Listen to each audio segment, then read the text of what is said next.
Sean, alcoholic. Yeah, Stephen kept asking me to come to the Tuesday meetings. As I understand, it's only 20 minutes to tell your story there. And now I wouldn't say stuck, but now I'm telling my story for an hour, which is a little, I think it's a little harder, maybe. I don't know. So kind of, I don't know, when I'm starting out my story, it's kind of like, I don't know if written a paper or even a book, it's hard to like, that first line, where do I start? I think about, do I start at conception? Do I start at, had my first drink? Do I start when I had, when I used drugs for the first time? I think for me, starting out my story is, there's a point in my childhood that I can point back to, if I'm thinking about all the, the emotions that I've had in my life, or the tribulations and things, the way I acted in the past. If I can point back to this one thing and it all kind of stems from there. So, I wouldn't bore you with everything. I had a good family and everything, but working class family and all that. But at the age of 5, I was molested by a cousin of mine, a family member. And that's the reason I start up with that is because it was the reason I drank and did drugs is because I wanted to hide that emotional pain that happened to me. I was embarrassed. I didn't know what happened. I was 5 years old. I didn't tell anybody about it. And I was carrying around this emotional baggage, for the greater part of my life. I had just worked to this, probably 4 or so years ago. I didn't say my sobriety date. It's December 2018. I just recently kind of worked with this. I've carried it throughout my whole adult life. I didn't know why I did the things I did and why I acted the way I did. So that happened at 5 years old, and as I'm going through life, I don't know. I'm having issues with sexuality. I don't know if I'm gay. I don't know if I'm straight. I don't know if I'm bi. I don't know anything of that. All I know is what when I'm growing up, kids can be kind of ruthless. I think they're probably more ruthless than they are now. There was some, if you were insulting somebody, I feel like the main insult was, some derogatory term for gay people that was thrown around. Like if you did something that was, that wasn't manly or something, the way you would insult somebody is you say, "Oh, that was gay." Like, "Well, why'd you do that?" And that was like, and that hit me a different way, that people didn't understand. I'm like, well, man, I really don't want people to find out that this happened to me at a young age. Like, what are they going to think of me? Like, are they going to, then that's, what's going to happen? Like, I want to be the same. I don't want to be different. I want to be just like everybody else. I don't have to carry this baggage around of, people knowing what happened to me and looking at me different. So that's kind of, just carrying around that emotion as a young kid and, just going through, elementary school, middle school, all those ages of, just not feeling comfortable and kind of feeling, I kind of felt gross like that whole time that I didn't know, like, why did that happen? So I think that kind of stemmed from me being kind of sexually active as a much younger age than I would have liked, and it was with it was with boys and girls, things that were I was acting out at a different age. I don't know what was going on. It was just and that would stem off and make me feel even more guilty and wanting to hide that. And that was this is all before I found alcohol and drugs to kind of deal with those emotions. So these things were happening, and I was just I just remember feeling just this. I just felt like I had this baggage that I was carrying around, and I just kind of felt, I don't know, icky and gross, and I just didn't know what was going on or why I was acting out this way. And then the first time I had alcohol was at the age of 14. Probably had alcohol and smoked marijuana at that same age. And I don't really remember drinking and feeling that, wow, I'm never, I hear people tell the story and they say, I drank and I realized, I was never going to be without alcohol. I don't remember that feeling really. I remember feeling, I was drinking with my friends, and I remember, getting drunk, and I liked the feeling, and I remember thinking, wow, this, I really I felt a part of the group. I kind of, I felt, all the things that I was carrying around would kind of, lifted off, like fell off my back. I didn't really think about those things, and I was just able to I felt like I was just living in the moment. It was it was exciting. I felt like I was bonding with people. I felt like I was doing something I shouldn't be doing, and it was exciting. It was exciting for that time, and it was alcohol. Then weed followed. I feel weird saying marijuana. It followed, quickly after that, just at the age of 14. Not super young, but not,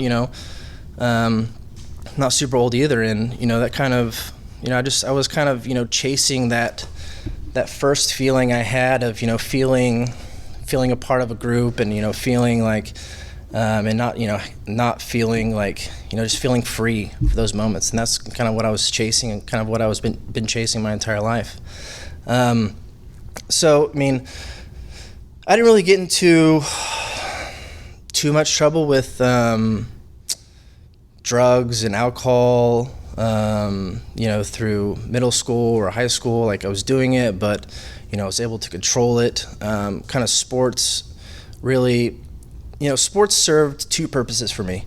It kept me from using alcohol and drugs because, I think if I was caught, I would be off the sports team, and it helped me a lot. But it also helped me I wanted to appear as manly as possible going throughout school, and I thought having this shield of armor on me was the first thing was sports. The second thing is I needed to have a girlfriend.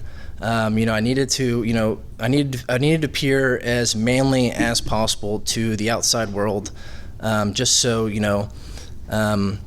they would have a reason to what if they found out my secret, and like what if they found out that I was molested by a male? What if all these things were running through my head, and I needed to have this armor to appear as manly as possible.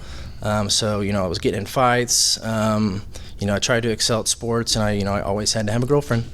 I always had to kiss and tell, like just to make sure they know that I was doing it, and I was doing it with girls. I needed people to know that. Talking about that it's kind of thinking about these things. It's kind of it's kind of embarrassing thinking about how I acted in middle school and high school. But that's kind of how the purpose served. And as I'm going through and I'm telling my story, that's kind of I always had to have this shield of armor on to. I just had to act in a certain way to where I wouldn't feel I wasn't vulnerable. I didn't want people to know I was vulnerable. I thought that was wimpy, and kind of as I'm getting further in my story, I come to realize that being vulnerable is as much as being a man as anything. Being able to tell my feelings, but I struggled with that. So I was in sports. It kept me out of getting in trouble with drugs and alcohol through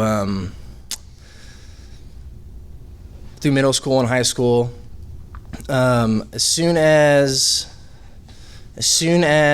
sports ended my senior year, that's where things kind of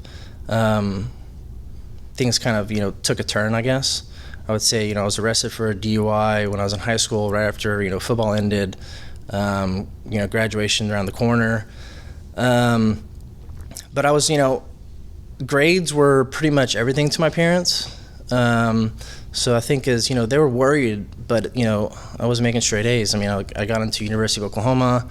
I was doing fine. Like as far as they could see that, I was doing great. I was pretty good. And you'll see as I come to my story, I'm pretty good at kind of giving off a facade, appearing, like I'm doing great. Like, my sister would always say that my older sister, she's 7 years older than me, she would always say that, I was the special child, I was the chosen child. I don't know how she puts it, but, it's 'cause I guess I would always give off this facade, like, be like a social butterfly, to be talking to people where I really didn't want to talk to people. Like I just felt like I needed to like just about be a part of. But I mean, I was always really good of, no matter what was going inside, I was always really good at covering that up. So I got my first DUI in high school, as I'm going to college, and you know I'm rushing, join a fraternity. I feel like fraternities are going extinct now, and I'm sure they will be here soon. But I mean, it was it was a crazy time. It's I felt once I went from high school to kind of feeling like I'm really on my own. It really I had nothing really holding me back, and once I was joining fraternity, it was like, I mean, if you're drinking a lot, I mean you're pretty much in. I mean, that's kind of what they look like. That's kind of what they look at. I mean, that they do a lot of things on the outside to appear that that's not what they're doing, like helping certain groups out and things like that. But I mean, it was all about just getting together and partying, having fun. And I made some good friendships while I was doing that. I'm not gonna lie, but it just didn't help my alcoholism at all. So I'm rushing. We're drinking a lot. Start freshman year of college, and I'm kind of trying to I'm deciding on what groups I'm always a chameleon. Like I was able to be the jock in high school and kind of fit in, and then kind of when I went to college, I was more like I think I turned into more of a hippie type guy. Like I started listening to Grateful Dead, and I wanted to chase like a spiritual experience. So I was taking a bunch of LSD and stuff like that, and it was just like it was because that was the kind of group that I moved into with people who were wearing tie-dyes and wearing chacos, and that's kind of the group that I fell in with. I had long hair, I had a beard, and that's kind of that's just the group I fell in with. So I started going to music festivals, started experimenting with I was still drinking a lot, started experimenting with psychedelics, and I think my sophomore year of college is kind of when I went in spring break, and I did my first hard drug, which I consider a hard drug, cocaine. I did cocaine, and that's the first time in I guess my drinking and drugging that I felt like, man, this is one hell of an experience. Like I remember feeling just great, being able to talk to people pretty well, and I was more confident around girls. I was more confident around everybody, and I just felt like I was floating. It was a crazy experience. So then and then once that happened, all I could think about is, and of course everything that goes into this, weights lifted off my shoulders. Like every time I used drugs or alcohol, like a weight was lifted off of me, and I felt a part of, and this is what I was chasing. I just want to be a part of a group. I want friends. I want to be able to feel like I could be myself, which I feel like I could when I was using drugs and alcohol. And of course that kind of spiraled out to I want to try some more harder drugs. I want to where can I take this thing? And during this whole time, I'm making straight A's. Like I was always really good at doing these extracurricular activities, and still making good grades. So my parents thought everything was great. I mean, I'm sure if I was failing, I probably would have gone to rehab a lot sooner, but I was doing great. I remember I took LSD one time and went to like a statistics test, and I saw numbers moving all over the paper, and somehow I still made like a 95 on it. I was like, man, I can really do anything. That's how I felt. What can't I do in life? So after the cocaine, I felt like I kind of wanted to where else can this take me? What else can I do? Can I feel even better? So Xanax got introduced. And then, one time at a party, I had some Xanax, and I was a guy that, was just all messed up and trying to, offer people like candy, just to be the cool guy. And, somehow I ended up trading some Xanax for like an Oxycontin or something like that, half of an Oxycontin. And I remember taking that and kind of like, I don't know, like when I say like a weight was lifted off my shoulders, like with the cocaine, I mean, if you multiply that by like, 100, that's kind of how I felt with Oxycontin. It's just, I realized that I didn't want to be sped up anymore. I wanted to be slowed down. And that's kind of like what my deal was. I had all these, realizing all these thoughts going on in my head, and that's what really slowed down my brain. That's where I really felt great. So I started getting in kind of with, when I say I'm a chameleon, like, when I first started college, I was with the hippies doing LSD and everything, and, maybe some party drugs, like, some ecstasy or something like that. And then I started getting them with the more, like laid back crowd, the guys that talk like this, and like, kind of like slowed down talk. And if you know those guys, and that's kind of the crowd that I moved in with, after kind of sophomore year. Started smoking a lot more weed, started doing a lot more Xanax, and started, going and, giving plasma on the weekends, as many, I forget how many times I could do it, but I know the first time I did it, I got like $100 when I donated plasma, and then I think you could do it like either once a week after that, or, every 2 weeks and get like $50 a pop. And I was doing that to kind of, it's not much money, but, I needed some money. I wasn't working, my parents were working class. I was taking out loans for the school.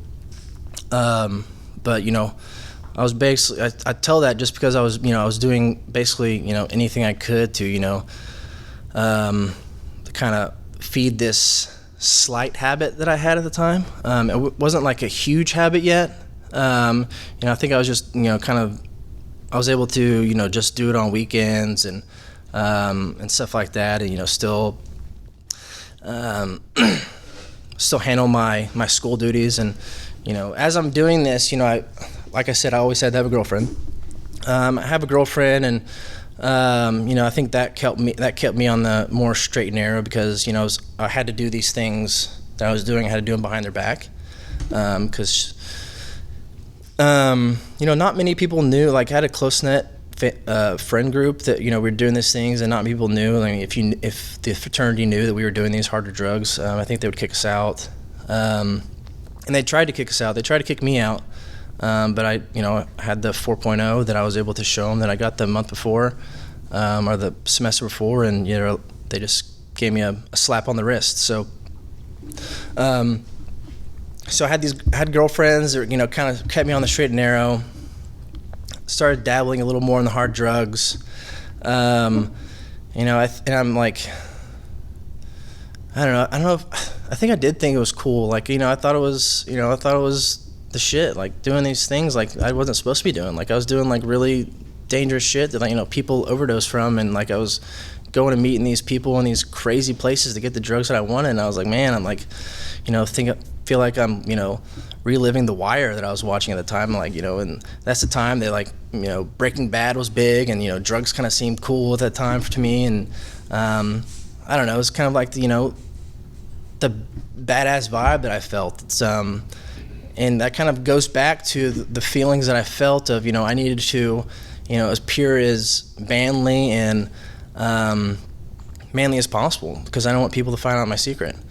A secret that I was carrying, that I tried to drown with, drugs and alcohol, basically my entire adult life. So I'd say probably, junior, senior year, I'd say the Oxycontin is basically the only thing that I want to do. But I'm still making the grades. I still have the girlfriend. Everything appears great on the outside, but my money is going quick. I mean, it was like $1 a milligram at that time. It's probably like, with inflation now, I'm sure it's gone up to quite a bit. But I mean, it was $1 a milligram, and I needed as many 30 milligram Roxys I could possibly get, and I was spending hundreds of dollars a week. And with someone that isn't making any money, someone who's has to take out loans and donate plasma to get any money, I was financially digging myself out a hole that I'll be digging myself out of for quite a while. And that is one thing that is one of the main things that my wife is pretty pissed about too, to this day. So I would say my excuse me, I'm getting a little dry throat.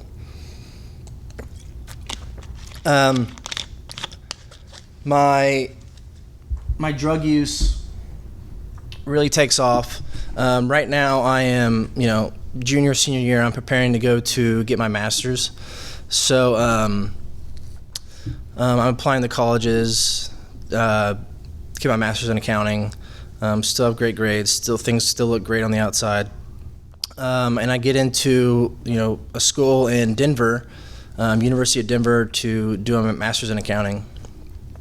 And when I go there, my drug habit's probably it's nearing its top, it's nearing its apex, and and I had a constant supply of oxy. If I could afford it, I could get it. I didn't have a way that I there's no way that I couldn't get it. But moving to Denver and kind of getting away from that drug supply, that's where things got a little hairy, and that's kind of where I resorted to the drug that kind of brought me to my knees. So I started using heroin when I went to Denver to do my master's in accounting. And it's crazy that I would do that drug. It's crazy for a few reasons. That I remember when I was drinking and smoking weed with just going back to when I was 14 and doing that with our friends, and we would always say this is the hardest thing we're gonna do. We're never gonna do anything harder than this. This is already crazy enough, right? This is already crazy enough. And then I would do some cocaine or whatever, some LSD. I'm like, man, this is okay. This is crazy enough. This is fun, but it's getting a little out there. We're never gonna do it was always heroin. Heroin was always a crazy thing. Heroin and meth. We're never gonna do heroin. Never gonna do meth. That is just, it's outlandish. And then I do heroin, and the thing is that I told myself is, I'm never gonna inject it. I'm just gonna snort it. I'm just gonna smoke it. It's gonna be fine. As long as I'm not doing that, that's for junkies. I'm never gonna be a junkie.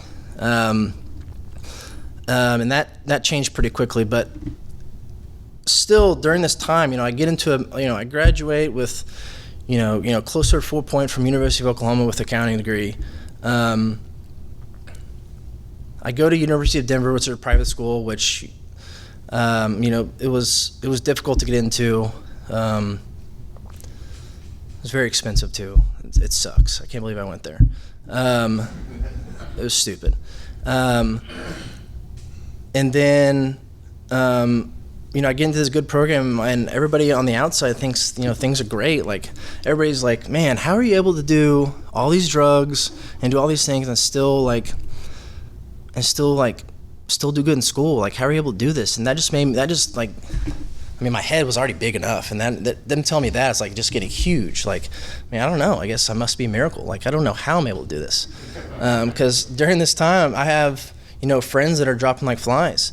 Friends that are, they can't keep up their grades because they're doing the same things I'm doing, and their parents are, wondering what the hell's going on, and they find out what's going on, and they're going to rehab. They're off. They have to get sober, and I'm like, man, I never had to get sober, and these guys are quitters. What the hell's going on? And just, I had nobody to use drugs with anymore, and it was, just made my ego huge, and my ego did not need to get any bigger at that time.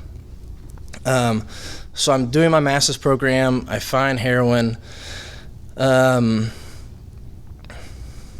it's kind of it's kind of off to the races. Somehow I graduate with my master's in accounting while doing heroin, and I was a TA. I was teaching kids class. It was there was no reason why I needed to quit doing drugs. Like, nothing happened yet. Like, I didn't get arrested. Nothing happened. I didn't need to quit. Like, maybe I might have pissed some people off every now and then, but nothing happened. Like, there's no reason for me to quit yet. Then I moved back to Oklahoma. Actually, I moved to Dallas because that's where my job was. I got a job with a Big Four accounting firm for audit. Then I'm able to get back here and kind of get my, get the drugs that I wanted, kind of set that up. But I have this career that I'm starting, and it's I know I keep going back to this, but people would, a lot of people in my group are like, when I told them like the job I had, people would, it was like the name of the company I was working for. I would get a lot of praise for it. It just, kind of filled my ego even more. Like, I was getting, I was like, there's no reason why I need to quit doing drugs. Like, now I'm going to be making more money. I can get more drugs. I'm actually going to be making money. I wasn't even making money. I'm actually going to be making money now, and I can definitely afford the drugs. I even, had that in my budget of how many drugs I can budget, and like, get the pills, and I would, kind of lay them out. This is the amount that's going to last me a week, and that week kind of turned into days, turned into hours. One night, and those would be gone, and then I had to spend some more money to get those again. But I was still performing. I was still getting, still performing at work. I was still getting, promotions. Somehow I got my wife to get engaged to me during this time.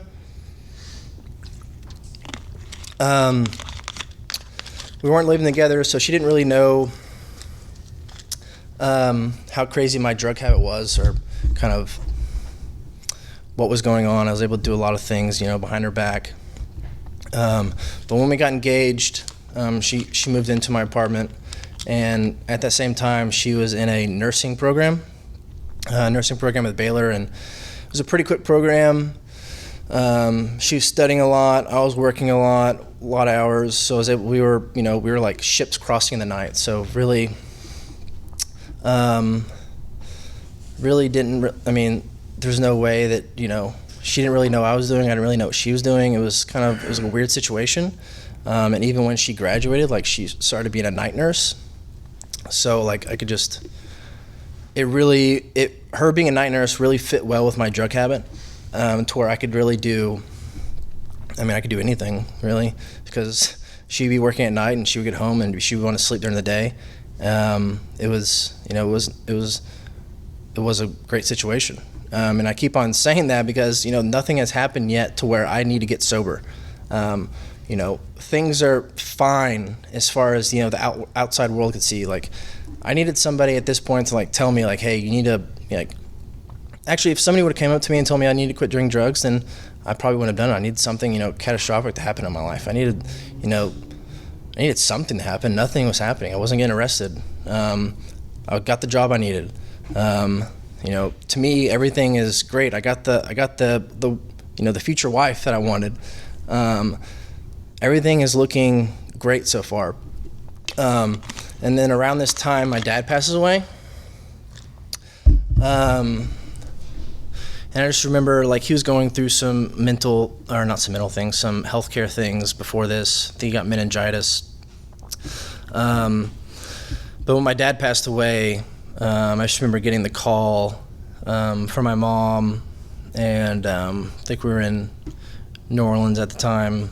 I flew back and my wife had to go to work, and I just remember telling my mom that, I just remember telling her that, don't worry about anything. I want to be there. I'm coming to Oklahoma. You don't have to worry about anything. I'm going to take care of everything. So get home. I drive up to Oklahoma, but before I get to Oklahoma, I need to get the drugs that I need. I need to get the drugs that I needed to kind of deal with this situation. Because that's the only way I knew how to deal with these emotions.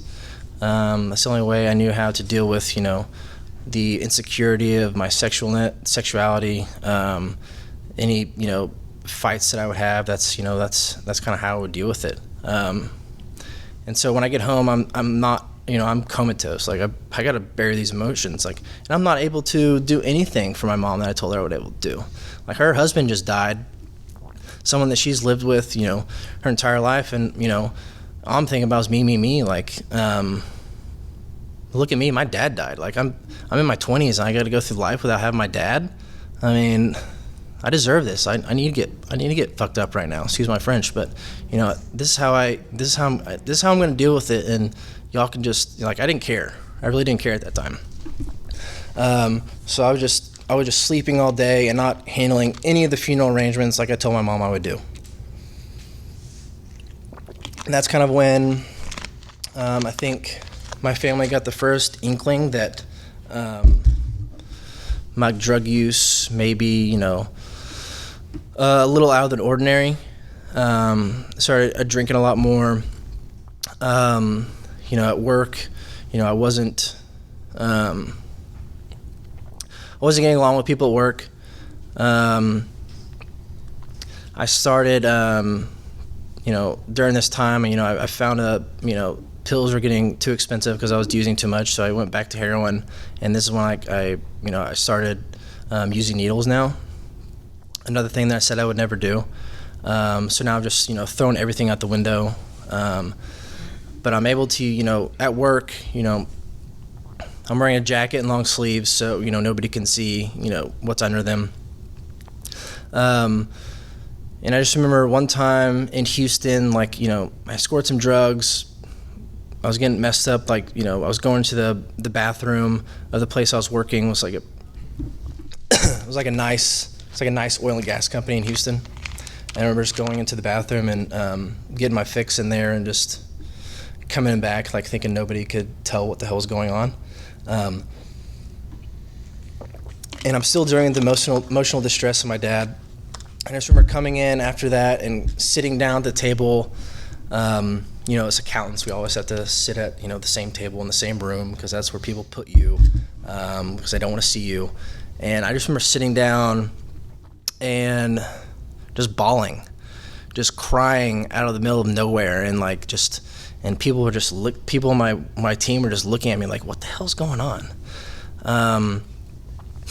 And I just I had to get up. I had to call my boss and tell him hey, my dad had just passed away a few months ago, but I kind of blamed what was going on now. My dad's hey, my dad passed away. I need to take some time off. I don't know what the hell's going on. I was crying on the phone. I never really kind of broke down like that with the person I really know. It was kind of it was a strange situation, but something just came over me where I feel like I couldn't do it anymore. There's too much pressure going on. There's too many things going on where I just finally broke down, and I got on the plane and came home and I spilled the beans to my wife and kind of told her what the hell's going on. Which after I did all that, I kind of regretted the next day because she was kind of freaked out. She didn't know I was using needles, and she wanted to put me in rehab, and I did not want to go to rehab. But I went, and I did not. This rehab sucked. I couldn't wait to leave. I hated the first time I got there. Going through withdrawals, and I got on Suboxone, all that. It was cold. It was like a hospital. It was just it was terrible, and I left early. No matter the issues that I was going through at the time, and I was because there would be points in time when I would be going through my addiction, and I knew I needed to get sober, and I would be getting be getting shit-faced at night, and kind of have these moments of clarity, man, what the hell are you doing? And think man, you really need to get sober. This is not going to end well. And I have these moments of clarity, but the next day, withdrawals would kick in. I would have a beer to kind of soothe that and be man, you're an idiot. You don't need to quit this. You can just keep on going. You don't need to blow your cover. You don't need to. I don't know what I would tell myself, but it would just be moments. I would have moments of clarity, and then it would just go away, go out the door. So finally, I left early. Of course, I'm getting, I'm living in a sober house. My wife won't let me come home. And I just keep getting high. I keep getting high. I get kicked out of the sober house that I'm living in. And when I get kicked out, I get in a car and I go down. I'm trying to go Fort Worth, and somehow I end up in Rockwall County, or Rockwall, Texas, which is, funny enough, is where I live right now. So instead of going west, I went like 20 miles east when I'm trying to get to Fort Worth. I was just, I woke up in my car in the front yard of some family's neighborhood, or some family's yard, with a cop knocking on my door and, asked me to come out. And it's like, it's in the morning. Asked me to come out. I know I'm screwed because I have, used syringes all in the car. I got, Xanax in the car, and I try to tell him I have a prescription for the Xanax, and he calls my wife and kind of tells her what's going on, that I'm in jail, that I'm going to jail. And that's kind of where it kind of starts to get a little bit better for me. Not totally, but I go to Rockwall County, and I think that I'm going to get bailed out. I'm going to be out, and I'm going to be good. I won't be here for long, but I guess my charges are a little more serious than I thought. And my wife comes and visits me in jail, and kind of sits me down and says she's going to leave if I don't get sober, and I have to go to rehab again. And it's not just the 30-day rehab; it's the the long-term rehab, the 3 to 5 month rehab. And I'm just furious. I'm furious. Why would she put me in the situation? I don't know. And it's kind of surreal thing about that. I'm, coming through in Rockwall County jail wearing this orange jumpsuit, and I'm talking to my wife through this glass. It's like in a movie. It's like I never thought I would be in this situation. What the hell is going on? How did I end up here?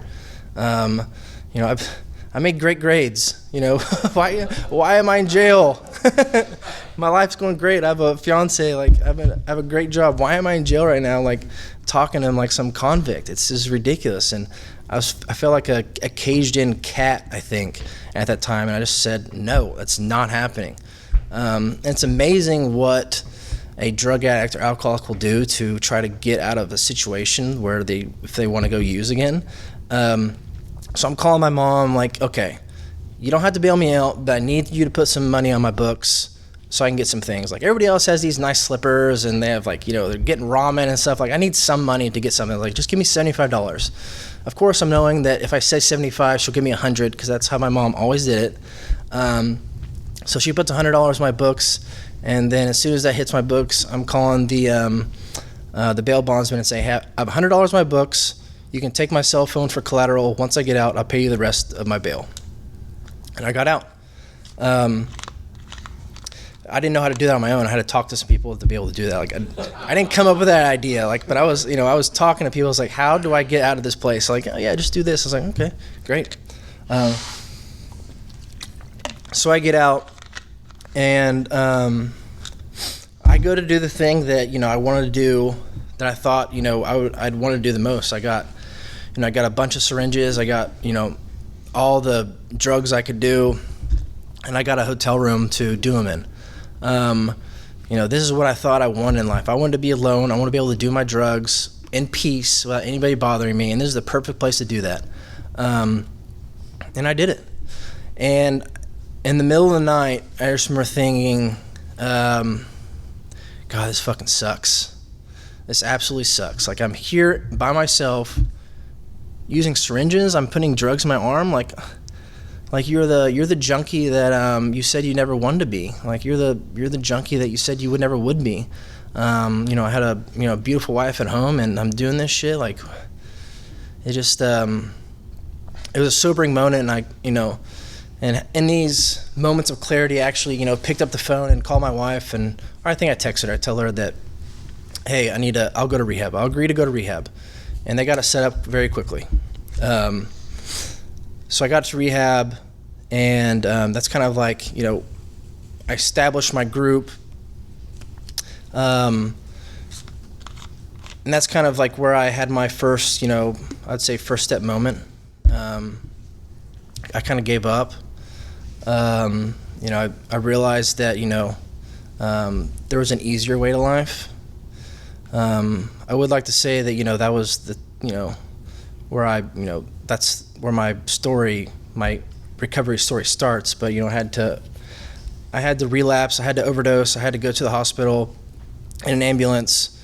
I had all these things that happened for me to, get to that point. I found out my wife's pregnant. Just to cut that short, I know I've been on my story for too long, the first part, but, found out my wife was pregnant. I wanted to get high one more time. I overdosed, almost died. And, during the ambulance ride to the hospital, I was just bragging about how, we were going to have a baby and telling the EMS guy that. And I think he just thought I was like, just fucking crazy. I was like, this guy's going to be dead. His kid's not going to have a father. That's kind of when I started going to Hassel, and I met a sponsor there. All these things had to happen. All these ridiculous things had to happen for me to finally kind of give up and kind of have that, moment of clarity where, I was tired of hurting the people around me. I was, tired of, I was just tired of, kind of carrying on this act of, showing that, things are good on the outside, but, I'm really dying on the inside. It's a crazy feeling to, to go from being, in family events and events that are important to me, and, only be able to think about getting high or drunk the entire time, can't wait to leave, to kind of going to a point where, I don't think about drugs or alcohol anymore. And, that's kind of what this program did for me. Like it was crazy, kind of, taking doing those first 3 steps, and then kind of getting through the 4th step, and then kind of looking back after, a few months and saying, thinking that, I haven't thought about getting high. I haven't thought about getting drunk. 'Cause that ran my life forever. And it's it's one of these things that this program has really given me to kind of do that. So, kind of working with this program, I think I see people, and I've had sponsees that come through, and they just can't get it somehow. And I don't know why I was lucky enough to get it. I know some things had happened for me to for me to be able to get sober and hopefully stay sober. But I think the thing that helped me the most was I went to No Hassle. I really, I got a sponsor. I really opened up, and I got involved. Like I was going to, dinners after every meeting, even though it was really, it was an 8 o'clock meeting, then going to a dinner after an 8 o'clock meeting is super late, and I was super tired, but, I still did it. That's one of the things I tell my sponsees to do, and I think that's one of the things that saved me, because, kind of try to tie it all together, is that's kind of what I was looking for in life.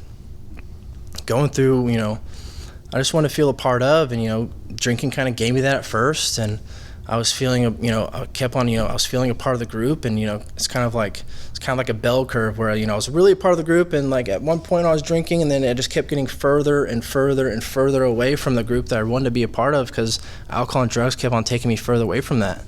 And it's, AA has kind of given me the thing that, I was searching for most in life, and that was, a feeling of purpose. I was always told, going through, when I was in rehab, to trust God, clean house, trust God, and help others. And that's kind of like the 3 things that those are the 3 things that stuck with me.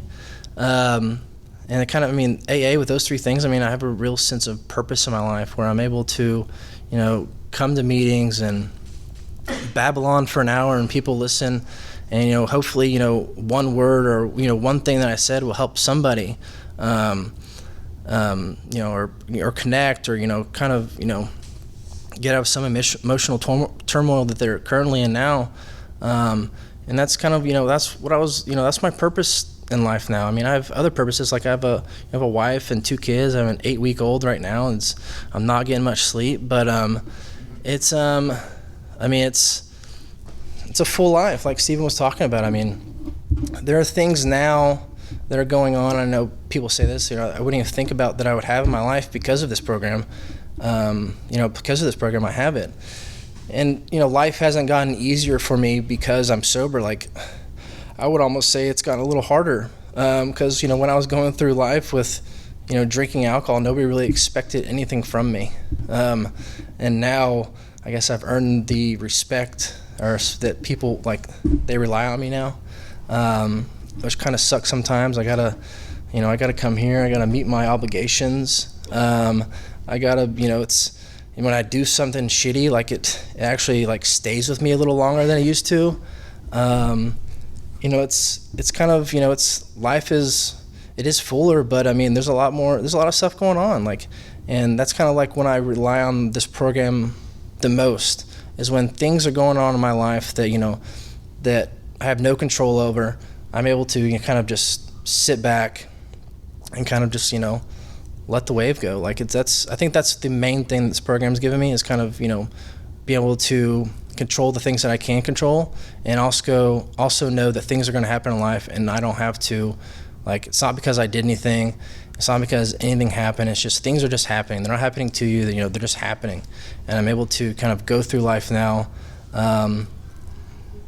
with not having to worry too much, and having like a sense of purpose besides, my job's not my sense of purpose anymore like I thought it was.